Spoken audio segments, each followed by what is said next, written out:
आज हम पॉलो फायरे के बारे में पढ़ेंगे। पॉलो फायरे एक ऐसा नाम है जिसे आधुनिक शिक्षा जगत में बड़े ही अदब से इनका नाम लिया जाता है। बैंकिंग मॉडल के ये जन्मदाता थे और ब्राज़ील के शिक्षाविद और दार्शनिक थे, है ना। क्रिटिकल पेडागॉगी के पक्षधर थे और इनकी जो एक बुक है वो पेडागॉगी ऑफ ऑप्रेस्ड यानी दलितों के शिक्षण नाम की है, जो कि बहुत ही प्रसिद्ध रही है। अब बैंकिंग ये जो क्रिटिकल पेडागॉगी था इसके बारे में भी बताती हूँ, लेकिन उससे पहले ये बैंकिंग मॉडल के पक्षधर थे, है ना। बैंकिंग मॉडल एक ऐसा मॉडल है जिसमें कि ये माना जाता है, मतलब इनका कहना ये था कि स्टूडेंट्स को जो ये शिक्षा दी जा रही है ये बिल्कुल बैंकिंग मॉडल पे काम कर रही है। यानी स्टूडेंट्स जो है वो खाली खाता है और हर शिक्षक आता है और उसमें जो अपने पसंद की जो भी उसका अपना वो है वो उसमें भरता चला जाता है, बिना ये जाने कि स्टूडेंट्स क्या चाहता है। यानी स्टूडेंट्स इस केस में निष्क्रिय हो रहा है और जो टीचर है वो सक्रिय हो रहा है ना। तो नो डाउट खाता तो बहुत फुल हो जाता है, लेकिन जो बच्चा है उस पर कहीं ना कहीं ये रिवर्स इफेक्ट बैठता है। रिवर ये जो इम्पैक्ट है वो इस तरीके का हो जाता है कि जो बच्चा है वो फिर एडजस्टमेंट करना शुरू कर देता है। उसकी खुद की रचना तो समाप्त हो जाती है, जबकि उन्होंने ये कहा है कि शिक्षा ऐसी होनी चाहिए जो स्टूडेंट्स को चुनौती दे। यानी क्रिटिकल पेडागॉगी इसी पर आधारित है कि शिक्षा इस तरीके की होनी चाहिए जो स्टूडेंट्स को चुनौती दे। उसका पाठ्यक्रम छात्रों की वास्तविकताओं में जो यानी जो जो उनकी जो उनके रियलिटी जो उन्हें रियल में जो उन्हें चाहिए उसके उसके अंदर हो, उसमें निहित होना चाहिए, जिसमें प्रासंगिकता और सार्थक सीखने के अनुभव सुनिश्चित हो सकें। एक तो इस चीज़ के लिए बैंकिंग मॉडल के लिए थे, बैंकिंग मॉडल के जन्मदाता थे, और दूसरा जो था इन्होंने सांस्कृतिक मॉडल को अपनाया था। अब सांस्कृतिक मॉडल क्या था? सांस्कृतिक मॉडल यानी उस समय के जो मजदूर थे उन पर ये वर्क कर रहे थे, और जो हम साक्षरता अभियान चलाते हैं ना उससे कहीं ज़्यादा वो इस शब्द को पसंद करते थे। सांस्कृतिक मॉडल, संस्कृति मॉडल जो था वो था तो साक्षर बनाने का का पूरा तरीका, लेकिन वो साक्षरता और निरक्षरता के बीच में भेद नहीं करता, है ना। ये नहीं कहता ये साक्षर हैं और ये निरक्षर हैं। जो हैं वो अपनी संस्कृति को सीखो, थोड़ा ज़्यादा सीखे हुए हो तो और सीख लो, कम सीखे हुए हो तो ज़्यादा सीख लो, है ना। ज़्यादा सीखे हो तो बहुत ज़्यादा सीखे हो। यानी ये वर्ड जो था वो सीखने वाले लोगों को भी पसंद आया था, उस समय के मज़दूरों को पसंद आया था, और ऐसा कहा जाता है कि उस समय के एक साथ ही कम से कम 500 मज़दूरों ने इस सांस्कृतिक मॉडल के आधार पर शिक्षा प्राप्त की थी। तो यही दो चीज़ें हैं, और एक इनकी बुक है जो पेडागॉगी ऑफ ऑप्रेस्ड है, जो इनका कंट्रीब्यूशन इस समय फ़िलहाल ज़रूरी है जानना। बस इतना समझ लीजिए कि पाउलो फ्रायरे का नाम जो है वो बड़े अदब से शिक्षा जगत में लिया जाता है, आधुनिक शिक्षा जगत में। Last western philosopher Maria Montessori की बात करेंगे। फिलोसोफर बहुत सारे हैं वेस्टर्न, लेकिन मेन यही हैं जो एजुकेशन से रिलेटेड आ सकते हैं आपके टीचिंग प्रोफेशनल में। मारिया मोंटेसरी जो थी वो इटली की थी, पेशे से डॉक्टर थी, मेडिकल लाइन की, और शिक्षाविद भी थी, है ना। रोम में इनका पहला मोंटेसरी स्कूल था, कासा देई बाम्बनी, या आप इसको चिल्ड्रन होम भी कह सकते हैं। जनरली ये जो थी वो यानी ये कहती थी कि शिक्षण को हमेशा मतलब कलेक्टिव फॉर्म में नहीं देना चाहिए कभी भी शिक्षा को। यानी सारे बच्चों को इकट्ठा किया और उनको बैठ के पढ़ा दिया, है ना, उनको बैठ के टीचिंग कर ली।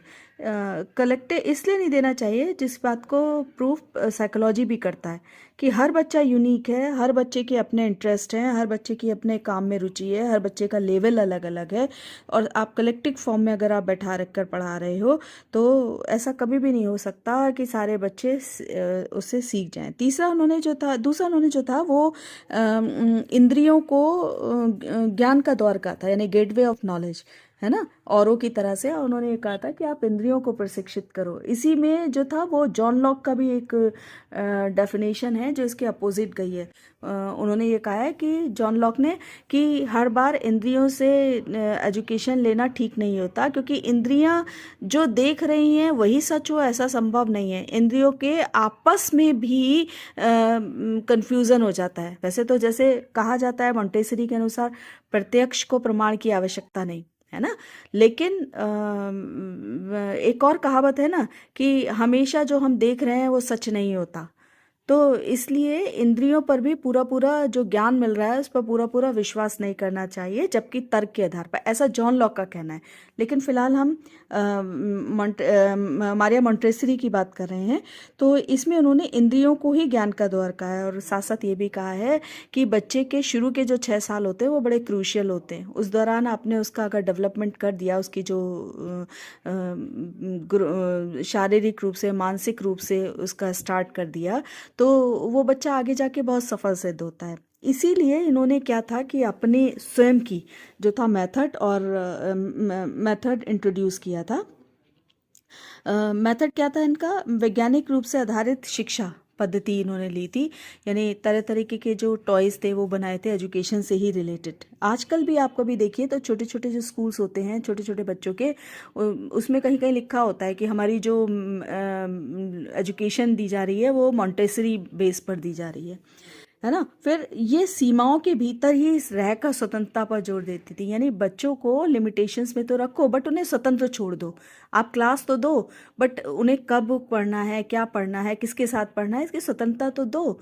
अगर वो मान लीजिए आप कोई सब्जेक्ट पढ़ा रहे हैं, वो पढ़ना नहीं चाह रहा है, छोड़ दीजिए उसको। उसको जबरदस्ती मत करिए कि वो वही सब्जेक्ट पढ़े। देन उसके बाद बच्चे के प्राकृतिक, मनोवैज्ञानिक, शारीरिक और सामाजिक विकास के प्रति सम्मान पर जोर देती हैं। ये जो इन्होंने जितनी भी बातें लिखी हैं उसमें बच्चा प्रायोरिटी पे रखा है। यानी चिल्ड्रन के प्रति रिस्पेक्ट की बात को वो कहती हैं। ये प्रैक्टिकल और क्रिएटिविटी, यानी लर्निंग में क्रिएटिविटी हो, इस पर प्रैक्टिकल नॉलेज हो, इस पर बड़ा जोर देती हैं। इनका जो मेथड है, मॉन्टेसरी की जो एजुकेशन है वो 7 सिद्धांतों पर आधारित है। एक तो फ्री चॉइस, सबसे पहला, यानी बच्चे को पूरी स्वतंत्रता मिलनी चाहिए कि कब पढ़े, किसके साथ पढ़े, कैसे पढ़े, है ना। दूसरा उसका यानी ऑर्डर, यानी जो व्यवस्था है वो बननी चाहिए। यानी कब उसको ये कब उसको क्या चीज़ें उसको पढ़ानी है, यानी सीमाओं में रहे, बट एक व्यवस्था बना के रखें कि अगर सुबह आ रहे हैं वो बच्चा सुबह स्कूल आ रहा है, तो इस दौरान इतने समय तक ये काम अगर वो कर सकता है तो अच्छी बात, मतलब सीमाओं में उसको रखना, व्यवस्था में उसको रखना चाहिए। फिर इंटरेस्ट के अकॉर्डिंग का उसको पढ़ाना चाहिए, क्योंकि हर बच्चा दूसरे बच्चे से अलग है, हर बच्चा यूनिक है। फिर लर्निंग फ्रॉम पीयर्स, ये कहते हैं कभी कभी बच्चा जो है ना वो अपने साथी ग्रुप के साथ सीखता है, कभी कभी बड़े बच्चों से पूछ कर सीखता है। और अगर बड़े बच्चे, यही काम बड़े बच्चे भी करते हैं, कभी कभी जब वो छोटे बच्चों को पढ़ा रहे होते हैं तो अपने जो एजुकेशन है, जो नॉलेज है, उसको दृढ़ कर रहे होते हैं, उसको सॉलिड कर रहे होते हैं। और कभी कभी वो अपने टीचर से भी नॉलेज लेते हैं। तो बच्चे जो हैं, वो छोटे बच्चे जो हैं वो अपने पीयर ग्रुप में ज़्यादा इंटरेस्ट लेकर पढ़ते हैं, दूसरों को पढ़ते हुए देखकर, दूसरों को यानी उसकी नकल करना, वो किस तरह से बोल रहा है उसको फॉलो करना, है ना। तो उससे भी दूसरा यानी एक डेस्क पे बिठा के जब मूवमेंट, है ना, एक डेस्क पे बैठा के और आप ये कहो कि उस बच्चे के अंदर नॉलेज दे दी जाए, तो ऐसा पॉसिबल नहीं है। आप उसको मूवमेंट कर, उसका मूवमेंट मतलब गति के द्वारा ही हम उसको जो है वो जाने दीजिए, इधर उधर प्ले करने दीजिए उसको, उसको जो लर्निंग मटेरियल है उसको देखने दीजिए। एक डेस्क पे बैठा के उसको पढ़ाना, कुर्सी टेबल डाल दिए उसको पढ़ाना, इस तरह से बच्चे कभी नहीं सीख पाते। एक दूसरा उन्होंने कहा कि लर्निंग बाय डूइंग पर बेस्ड हो, कंटेक्स्ट नाम दिया उन्होंने कि लर्निंग प्रसंग यानी लर्निंग बाय डूइंग पर बेस्ड होना चाहिए उनकी सारा कंटेंट। और तीसरा शिक्षक के मार्गदर्शन की, और लास्ट शिक्षक के मार्गदर्शन की बहुत आवश्यकता होती है। अगर शिक्षक गाइड नहीं करेगा तो बच्चा जो अपने आप कर रहा है वो सही डायरेक्शन में जा रहा है या नहीं जा रहा है, ये कौन डिसाइड करेगा? शिक्षक ही डिसाइड करेगा। तो इस तरीके का जो था वो मारिया मोंटेसरी का मेथड था। मुझे लगता है इसमें जो आएगा वो ज़्यादातर इसी तरीके की चीज़ें आएंगी कि 7 सिद्धांत थे उसके, है ना। क्रिएटिविटी को बढ़ावा दिया था, बच्चों के नॉलेज को देने का जो मतलब गेटवे ऑफ नॉलेज उन्होंने इंद्रियों को बताया था। और हर बच्चा यूनिक है, दूसरे बच्चे से भिन्न है, एक इसके बारे में बात की थी। यदि वीडियो पसंद आया हो तो चैनल को लाइक कीजिए, सब्सक्राइब कीजिए और बेल आइकन दबाइए ताकि अगला नोटिफिकेशन आपको तुरंत मिले। अपना एक प्यारा सा कमेंट बॉक्स पे ज़रूर डालें। Thank you very much.